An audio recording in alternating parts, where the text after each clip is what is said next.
Hi, this is Glenn Burkins with Qcitymetro.com. I'm here with Shukree Tilghman, an independent filmmaker. We're at the Harvey Gantt Center.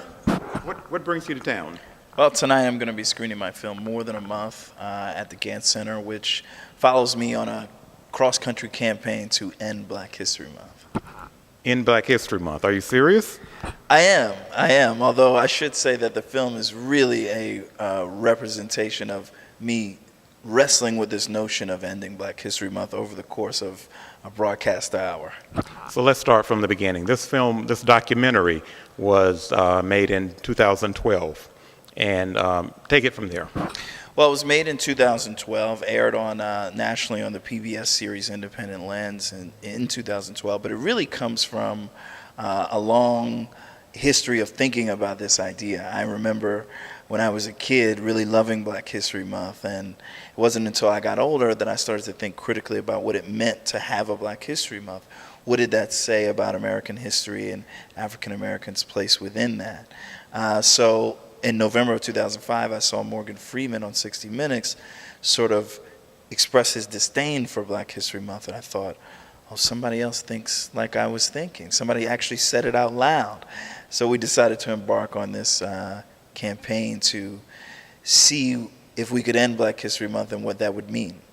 So were you really serious about ending Black History Month? I was at the outset. Absolutely. I quickly discovered that there was no Black History Month law, that you couldn't go to a legislator and sort of bring X amount of signatures and have them strike it down. So what the film sort of turns into is more of an exploration into what it means that we have a Black History Month, and what it would mean for us as Americans not to. Every exploration or every journey should change the explorer.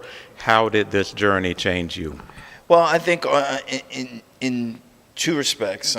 Number one, as a person thinking about these issues, I came to a place at the end where it's, without giving it totally away, where I think it's not so much an either-or proposition, that maybe there's a way to transcend Black History Month without ending it.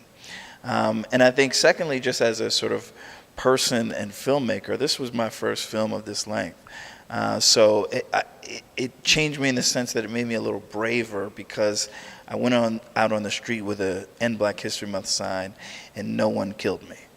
So what did your friends and family think when you told them you were going to go on a campaign to end Black History Month? I always joke with people that if for no other reason, they should see the film to see my father's reaction to that question, to the notion of ending Black History Month. He doesn't appear in the film after that. That should say something. But people's reaction were varied, but we did encounter a lot of resistance. And that resistance is really what makes the film. It really is about coming up against conflict and sort of working through these ideas. Now, part of, during one segment of the film, you actually, I think, visited, was it the Sons of the Confederacy? Tell me about that. How did that go over? That was interesting. We visited in Lexington, Virginia. We visited the Sons of Confederate Veterans, who are essentially a history group.